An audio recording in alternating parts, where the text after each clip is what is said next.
In today's webinar, I'll be discussing logos and how they can help your law firm's marketing. Today's webinar is meant to get you thinking about your law firm's logo. We're not going to solve it all today, but attorneys often overlook their logos to their marketing peril. Hopefully today's webinar will inspire you to create or evolve your logo to stand the test of time and, more importantly, drive new business. But before I get into it, I want to address one thing. In our advertising for this webinar, we referred to me as a madman. This moniker, strictly defined, applies to the advertising professionals, the vast majority of whom were men who worked on Madison Avenue in the 60s. They were an amorphous collective of individuals. They revolutionized advertising and how it was created in America. Now, the fact of the matter is, although I, in fact, worked on Madison Avenue as a creative director for 2 advertising agencies, it was in the 2000s, not in the 60s. When I first began in advertising in Chicago after law school, I worked for an original madman who had worked on Madison Avenue in the 60s for the legendary firm Doyle, Dane, Bernbach. They were the agency behind the famous Volkswagen campaign, which most consider to have forever changed the ad game.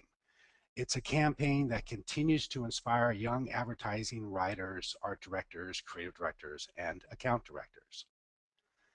As things go in our society, acronyms have won the day, and Doyle, Dane, Bernbach became DDB. And while I was working on Madison Avenue, I worked for agencies partially owned by DDB. So technically, I was a madman. But certainly, I was no Doyle, Dane, or Bernbach, or Don Draper for that matter. For those of you who don't know, Don Draper is a fictional character on AMC's show Mad Men.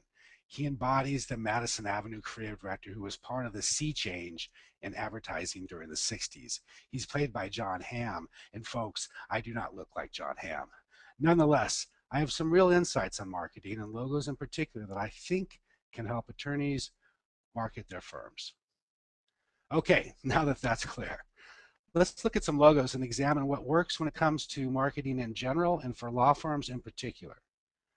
To begin, assuming that everyone has a basic understanding of what a logo is, we're going to look at an example of a great logo. And it's not what's on the screen right now. I'll put it up in a second. But first, what makes a logo great? You recognize it in the quickest of glances. You immediately know what it stands for. Although for the great ones, this can be largely because of the massive amounts of marketing that have been delivered in the logo to us. Now, consider one of the most famous logos of all time. The Nike swoosh. It's an obvious example. It's so effective that the name of the brand doesn't even have to be seen with the logo to know what brand it is. We also know that this symbol stands for just do it. Again, now, without even having to see the tagline written with it, just the swoosh. This is largely due to their massive marketing efforts.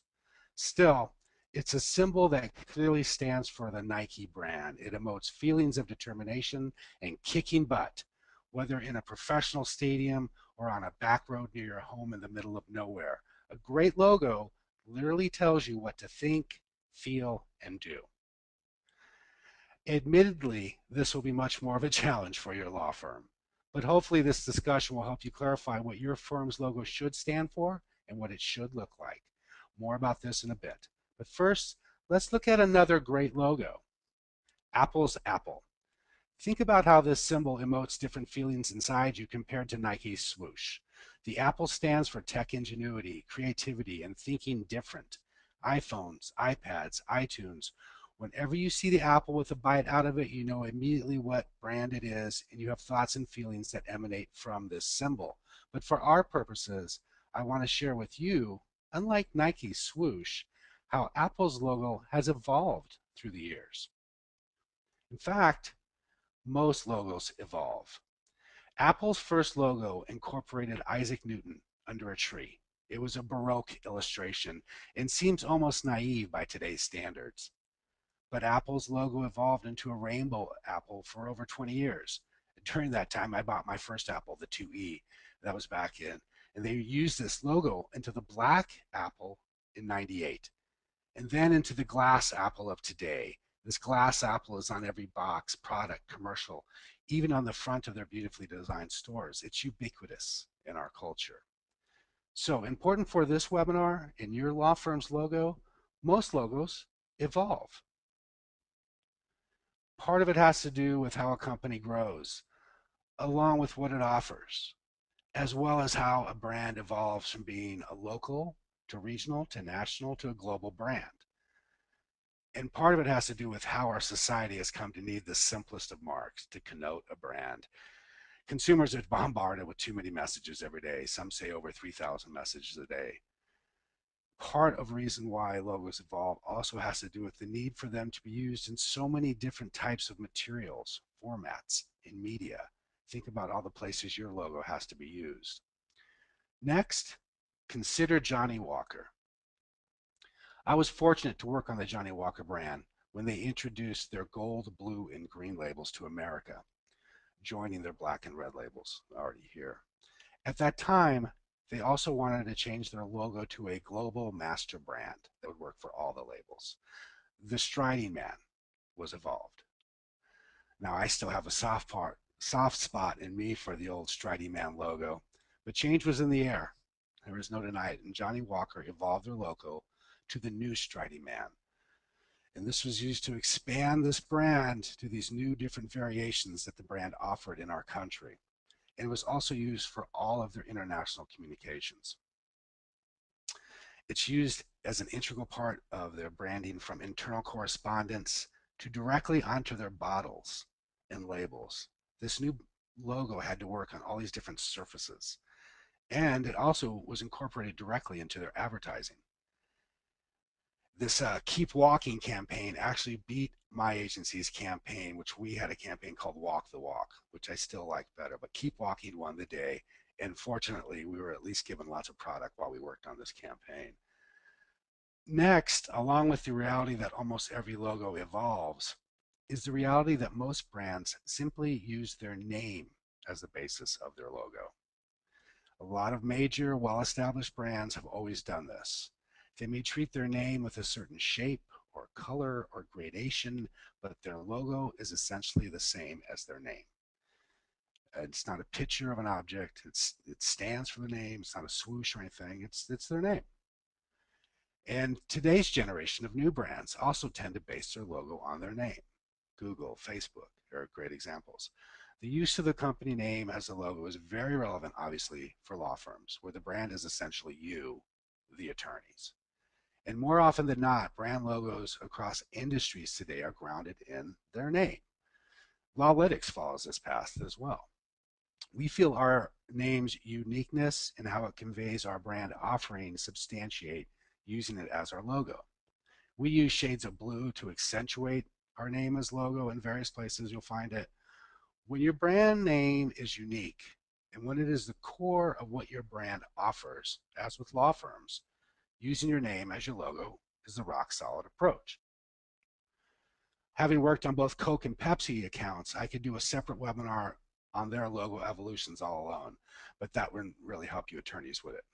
Suffice to say, there are an infinite number of ways to treat a name in a logo. Some older brands that have used their name as their logo from the start have evolved their name in their logo. And in the torrid battle of the colas, sometimes the evolutions of their logos seem superfluous and purely marketing ploys. Pepsi's newest logo, designed by the legendary and controversial Arnell agency, was lambasted by the press and designers equally. Some now refer to their logo as the plumber's butt logo. The nuances of these logo changes are probably lost on the vast majority of consumers. Law firm logos should never go through so many iterations, as much as they may want to be as universally recognized as Coca-Cola. Sometimes a logo evolution can smack of trying too hard to appeal to a certain target. It's a risky effort. Consider Charles Schwab's evolution of their logo to include the call-out box and the use of Chuck. Now, frankly, I'd prefer to have my financial analyst to be named Charles, not Chuck. But we can probably guess what Schwab's strategy was. Something along the lines giving the company a more human face, appealing to a younger, more personable generation. No matter what, your logo must accurately convey who you are, your attitude, and your approach.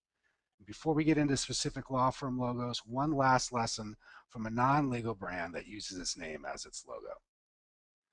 As we posted in our LawLytics blog a few weeks ago, FedEx's logo is arguably the most brilliant logo based on a company's name of all time. It's used as a lesson in all design schools by professors on logo creation. And for those of you who didn't see our blog, the reason is simple: the arrow. For a brand that gets things from A to B, their logo, based solely on the company's name, accomplishes a great deal with the smallest of design elements. Once you've seen the arrow, you never not see it again. For those consumers who don't see the arrow, all they see is the huge branding of the company's name. Whether you think it's brilliant or not, as we think about branding your law practice, think about whether there's an opportunity to create a logo with your firm's name with a design element in it, something subtle. The subtler the better. As long as the design element incorporated within the name is true to the service being offered and isn't just for the sake of designing. That brings me to one more important point. As important as your logo is, I advise not to overthink it. It's easy to get caught up in a design vortex, fixating over fonts forever. Trust your gut. Look for the immediate response your peers, your friends, whoever you trust give you when you show them some proposed logos. Perhaps the best recent example of logo overthink is with Yahoo. They just recently promoted their search for a new logo under the supervision of their new CEO, Marissa Mayer. They shared with the world their leading options over the course of 30 days. And after much effort and time and money, last week they presented their new logo to the world. Ta-da! Now, considering their CEO once tried over 30 different shades of blue for the color of clickable links, it's not surprising. And surely Yahoo's efforts were more of a PR move than anything else. But if you get nothing else from this webinar, understand that the creation or evolution of your law firm's logo should not be a Herculean task, lest it become a Sisyphean endeavor. Now, let's talk law firms. By the nature of the service, law firm logos are part and parcel with the names of the firm's founders and partners. A swoosh or an apple obviously won't work. Your logo is about your name, but there are still decisions to be made. First, what is the font you're going to utilize? Selecting a font is a very subjective task. Things to consider: readability, especially when it's small, like on a business card or at the bottom of a web page. And it's best to narrow your options to a small field of contenders. Then select a font that you feel represents your firm's overall persona, your philosophy, your approach. Avoid the Yahoo overthink. Now consider Winston and Strawn, Jones Day, and Shearman and Sterling. Their fonts are very old school. They have a distinguished feel. They are old conservative firms with lots of corporate clients. Once you find your font, consider the various ways to then treat your name-based logo. Stacking, spreading out, intermeshing, and other ways of designing the names are all options, and more. All right, so next, consider the color you will use with the font, as well as the field that surrounds the font. And there's a ton of source material to refer to about the different effects of colors and how they affect a viewer's cognition, interpretation, mood, the connotation they take from it. We believe it truly comes down to what you feel represents you and your firm best. Okay, another consideration is whether to incorporate a tagline. We're going to be holding a webinar on October 17th regarding law firm taglines. It's a subject that deserves its own separate discussion. But for our purposes today, I would just like to say, when your logo is simply your name, there's nothing wrong with incorporating a tagline.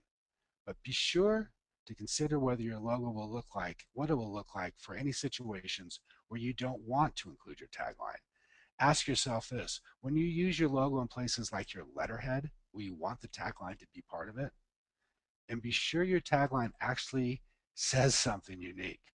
Too often a firm's tagline ends up being written by committee, and because of appeasing too many interests, it can end up being quite forgettable. If nothing else, use your tagline to help potential new clients understand real quickly what you focus on. More about taglines on October 17th. So fonts, colors, taglines, They're all ways to make your firm's logo stand apart from your competition. Another concept to consider is incorporating a symbol. This attorney uses a compass, a symbol of direction, and knowing where you're going. It's fairly unique for an attorney logo. It's well designed, tastefully handled, and unique for an attorney logo because it's more of a directional piece. Most attorney icons tend to be gavels, scales of justice, and columns. Each of these icons can be powerful as well, but they must be treated with a uniqueness. Don't let a marketer sell you a logo with a stock image of a cliche icon. Demand at least that any icon be treated aesthetically in a way that reflects you and your practice. Mr. Bly's logo also fits well with the state where he practices, Maine, where a maritime feel is quite appropriate. His use of blue underscores this. The compass also anchors the entire logo, giving it a solid, firm foundation. Mr. Bly's practice focuses on criminal and DUI defense, and his clients tend to be in a sea of troubles, looking for someone who can provide direction out of their troubles.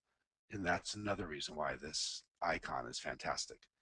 The gradation in the color and the text of his name gives the logo even a little more personality, and it enhances the readability. Again, one of the keys. This logo is an example, in my opinion, of a really solid design, and the compass is a large part of why.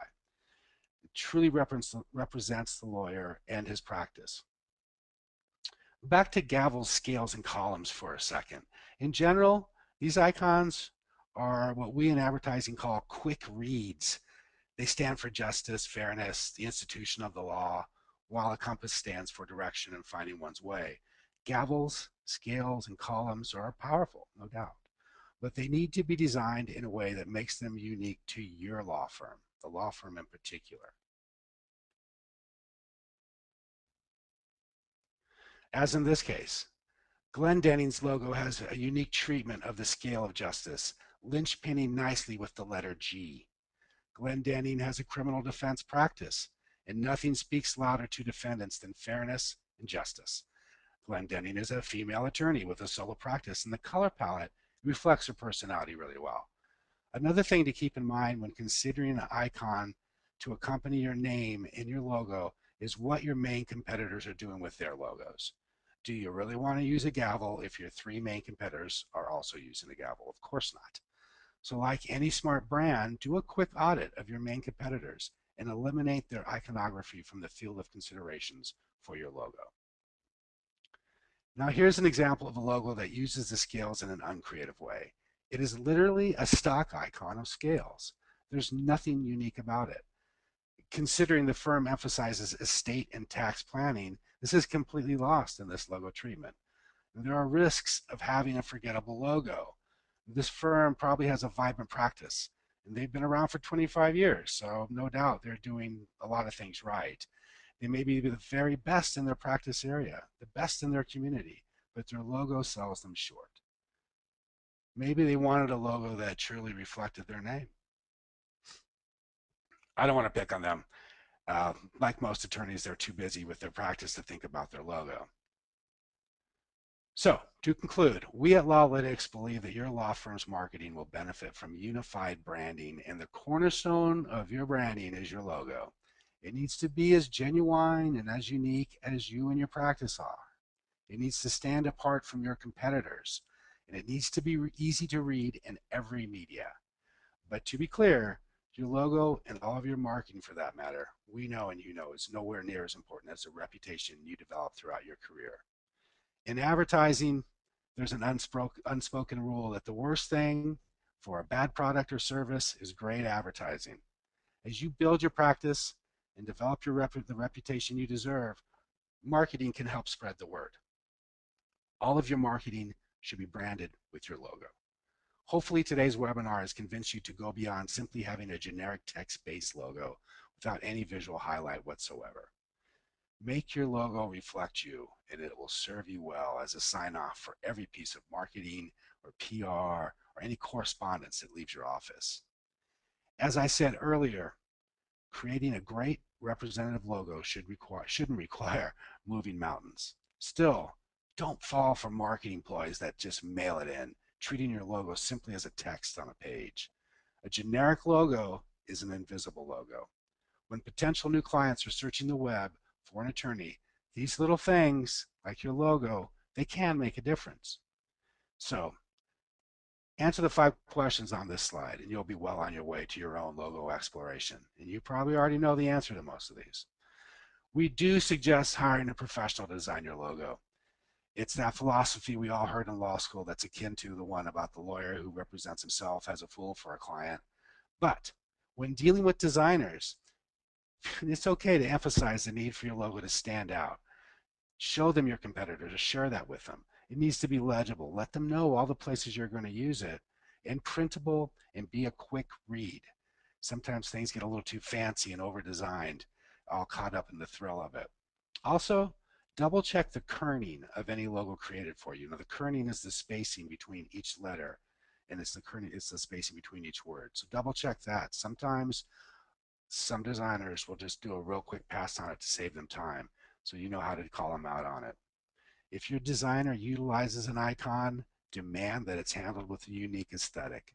And finally, if your logo walked into court, would everyone know it's you? Thanks a lot for your time. I hope you found today's webinar helpful.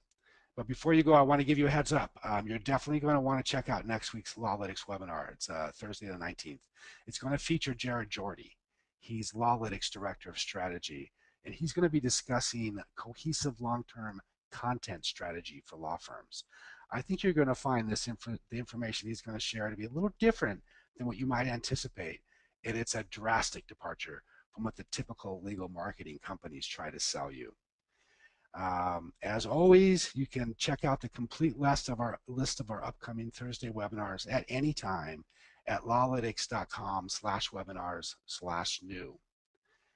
And finally, if you have any questions or comments about today's webinar, or if you want to get my direct feedback on your law firm's logo, feel free to write me directly at kit@lawlytics.com. For our friends out there on Twitter, feel free to tweet your questions using #LawLyticsU. Thanks again. Have a great day.